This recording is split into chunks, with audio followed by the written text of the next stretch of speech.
Hello good morning friends.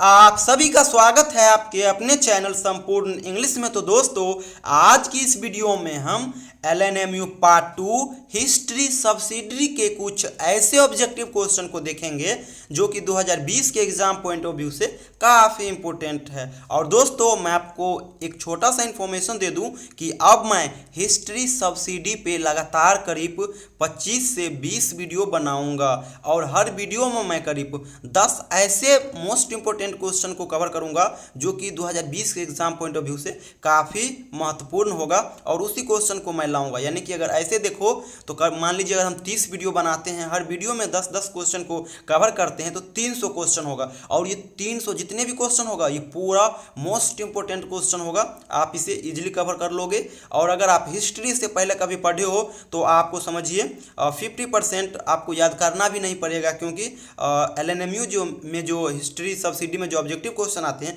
वो काफ़ी simple होता है। तो चलिए आज की वीडियो में 10 क्वेश्चन लिया हूँ, उनको देखते हैं और समझने का कोशिश करते हैं कि किन प्रकार से क्वेश्चन आ सकता है, कौन कौन VVI बनता है और कोई कोई नहीं। चलिए तो दोस्तों स्टार्ट करते हैं।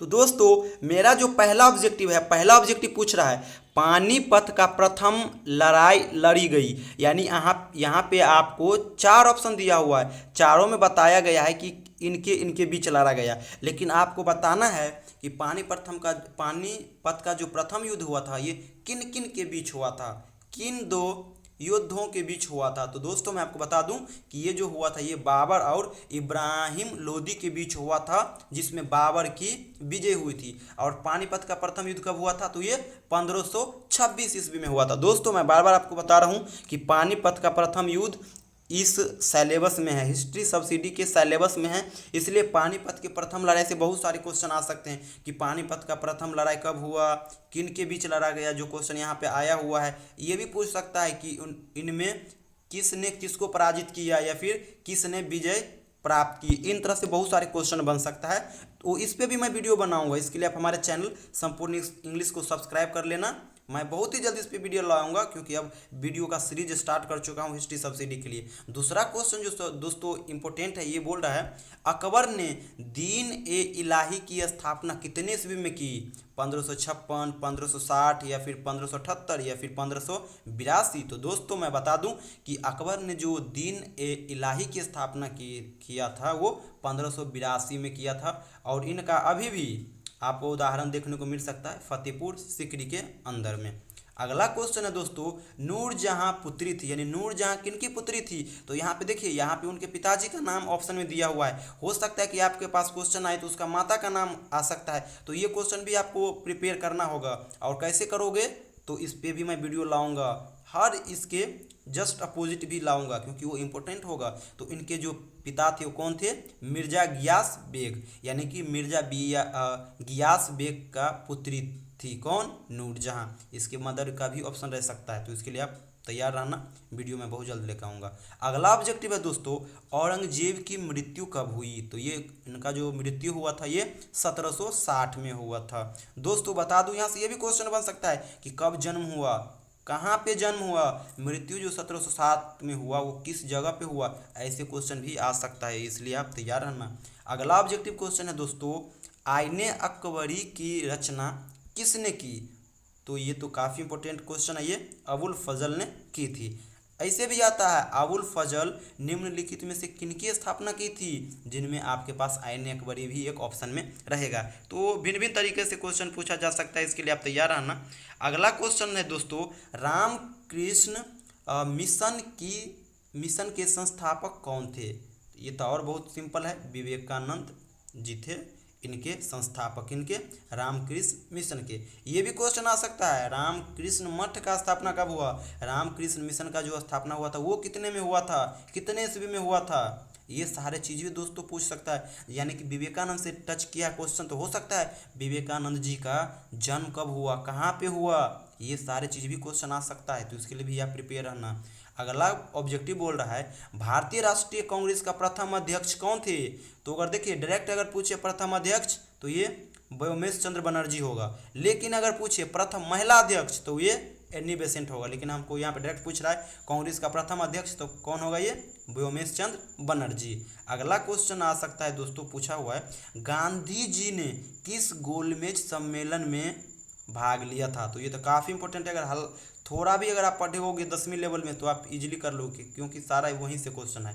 तो ये कौन से सम्मेलन में भाग लिया था, दूसरा में। ये भी क्वेश्चन आ सकता है कि कौन ऐसा व्यक्ति था जो तीनों गोलमेज सम्मेलन में भाग लिया, और ये क्वेश्चन बनेगा ही, ये क्वेश्चन इंपॉर्टेंट है काफ़ी। ये भी आ सकता है कि प्रथम गोलमेज सम्मेलन कब हुआ, कहाँ पे हुआ था, कांग्रेस का उस समय का कौन अध्यक्ष था। ये सारे क्वेश्चन बहुत बनते हैं, बहुत इंपॉर्टेंट है, और वहीं से क्वेश्चन आएगा ही, क्योंकि अगर गांधी जी आपके सिलेबस में है तो कोई भी क्वेश्चन आ सकता है। असहयोग आंदोलन महात्मा गांधी ने कब स्टार्ट किया, सविनय अवज्ञा आंदोलन कब हुई, भारत छोड़ो आंदोलन कब हुआ, नमक सत्याग्रह कब बना, ये सारे क्वेश्चन काफ़ी इंपॉर्टेंट है, तो इसके लिए आप प्रिपेयर रहना, और मैं इस पर तो वीडियो लाऊंगा ही। अगला क्वेश्चन है दोस्तों, स्वतंत्र भारत के प्रथम गवर्नर जनरल कौन थे। तो स्वतंत्र भारत का जो पहला गवर्नर जनरल था ये था कौन, लॉर्ड माउंटबेटन। लेकिन अगर आए स्वतंत्र भारत के प्रथम गवर्नर जनरल जो कि भारत का ही हो तो वो होगा चक्रवर्ती राजगोपालाचारी। ये सिर्फ बोल रहा है स्वतंत्र भारत के प्रथम, तो ये आप याद रखना। अगला क्वेश्चन है दोस्तों, सिराजुद्दौला के बाद बंगाल का नवाब कौन बना। तो दोस्तों ये भी क्वेश्चन आ सकता है, यहाँ पे पूछ लिया है सिराजुद्दौला के बाद, हो सकता है आपसे आपके सिलेबस में औरंगजेब है तो औरंगजेब के बाद भी पूछ सकता है उसके दूसरे जगह के लिए, तो उसको इसके लिए भी आप प्रिपेयर रहना। तो देखिए इसका तो बहुत ही सिंपल है, ये कौन है, मीर जाफर। तो ये भी हो सकता है कि सिराजुद्दौला से पहले बंगाल का नवाब कौन था, ये क्वेश्चन भी आ सकता है। सिराजुद्दौला कब तक शासन किया बंगाल में, उसका बंगाल का नवाब कौन उनके बाद बनाते हो, तो सिंपल है मीर जाफर। तो दोस्तों इनसे बहुत सारे यहाँ पे देखें ना आप कि मैंने यहाँ पे मात्र 10 क्वेश्चन ही लिया हूँ, लेकिन किस किस प्रकार से क्वेश्चन बन सकता है वो मैंने आपको बहुत ज़्यादा बताया, और वही क्वेश्चन सब इंपॉर्टेंट है। बार बार बता रहा हूँ, क्वेश्चन कोई डिफिकल्ट नहीं आएगा, क्वेश्चन वही सब आएगा, वही प्राचीन हिस्ट्री से क्वेश्चन आएगा, और भारत का जो फ्रीडम फाइट है वहाँ से क्वेश्चन आएगा। ये काफ़ी इंपॉर्टेंट सब है, और मैं इस वीडियो बहुत ज़्यादा वीडियो लाऊंगा। मैं आपको पहले बताया हूँ कि करीब 25 से 30 वीडियो मैं इस पर लाऊंगा हिस्ट्री सब्सिडी पे। हर वीडियो में करीब 10 क्वेश्चन का एक्सप्लेनेशन करूंगा एक्स्ट्रा फैक्ट के साथ, यानी कि 10-10 क्वेश्चन हो गया। मान लीजिए अगर हम 30 फैक्ट करते हैं 30 वीडियो में, तो कम से कम 300 क्वेश्चन होगा, और 300 क्वेश्चन सफिशियंट होगा, क्योंकि मैं वो 300 उन्हीं क्वेश्चन को लूँगा जो VVI होगा, और 300 में से समझिए आप 90% क्वेश्चन आएगा ही, क्योंकि LNMU में यही होता है, हाईलाइटेड क्वेश्चन आते हैं, ज़्यादा डिफिकल्ट क्वेश्चन नहीं आते। क्योंकि यहाँ पे आप देखे होंगे, आप 10वीं में थोड़ा भी पढ़े होंगे तो आप यहाँ पे इजीली कर लोगे। पानीपत का प्रथम लड़ाई, थोड़ा भी जो बच्चा होशियार होता है वो आराम से इसको कर लेगा कि 1526 ईस्वी में हुआ था, इब्राहिम लोदी और बाबर के बीच में हुआ था, जो कि जिसमें बाबर विजयी हुआ था। ये सब सिंपल है। अकबर ने दीन इलाही कब लिखा, 1582 में, काफ़ी सिंपल है। इनका अभी भी आपको इसका कुछ आपको देखने को मिल सकता है, कहाँ पे, फतेहपुर सीकरी में। नूरजहाँ किनकी पुत्री थी, तो अगर यहाँ पे तो उनका पापा का नाम दे दिया है, मिर्जा गियास बेगम। हो सकता है ऑप्शन में उनका माता का भी नाम रह सकता है, तो उसके लिए प्रिपेयर होगा, तो उसके लिए आपको जानना होगा कि उनकी माता का नाम क्या है। ये भी क्वेश्चन आ सकता है इसी में, मिर्जा गियास बेग का पुत्री का नाम क्या था, ऑप्शन में रहेगा नूरजहाँ, शाहजहाँ, इसी तरह से और ऑप्शन रहेगा। तो इसको आप प्रिपेयर करना, बार बार कह रहा हूँ, क्वेश्चन कोई डिफ़िकल्ट क्वेश्चन नहीं आएगा।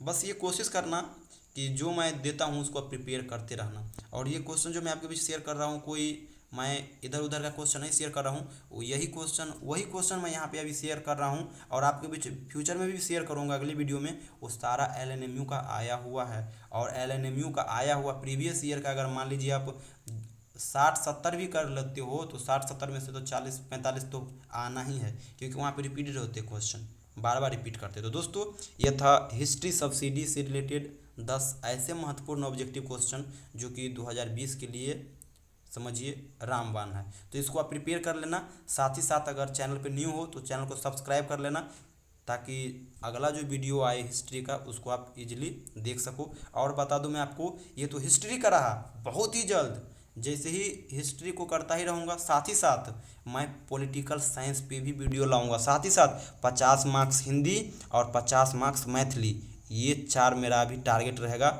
History, political science, 50 Hindi, 50 Maithili.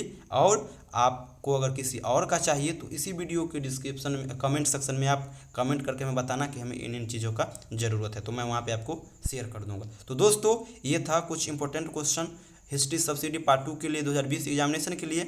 इसी तरह से अगर और वीडियो अगर आप चाहते हो LNMU पार्ट 2 से रिलेटेड इंपॉर्टेंट क्वेश्चन जो 2020 के लिए, तो प्लीज़ हमारे इस चैनल संपूर्ण इंग्लिश को सब्सक्राइब करें। दोस्तों आज की इस वीडियो को यहीं पे ख़त्म करेंगे।